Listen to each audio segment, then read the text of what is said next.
Jagat dunia internasional kembali dikejutkan dengan adanya serangan keji dari tentara Zionis Israel yang merangsak masuk ke dalam Masjidil Aqsa sejak kemarin malam. Dilansir dari media internasional Al Jazeera TV, terlihat secara membabi buta pasukan tentara Zionis Israel menyerang warga yang sedang melakukan ibadah itikaf pada bulan suci Ramadan. Menyikapi hal tersebut, Wakil Pimpinan DPRD Kota Sukabumi Wawan Juanda atas nama lembaga mengutuk keras perbuatan keji yang terjadi di bulan suci Ramadan ini. Menurutnya sangatlah tidak pantas bila mana perang yang terjadi itu menyerang langsung masyarakat yang sedang melakukan ibadah.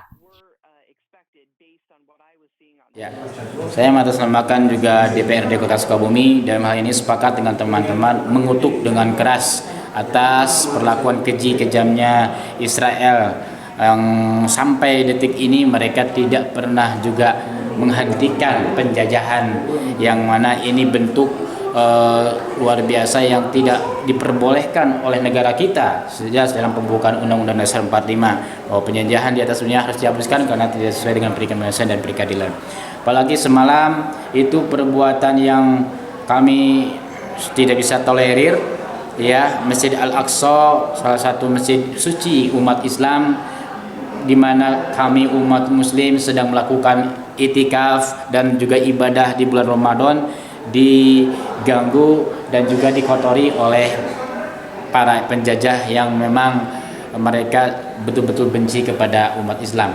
Ini tidak bisa ditolerir. Kami DPRD Kota Sukabumi mengutuk dengan keras perbuatan mereka. Hingga saat ini perang antara Israel dan Palestina masih terus berlangsung. Dari Kota Sukabumi, Sofwan Julpikar melaporkan untuk Dinamika.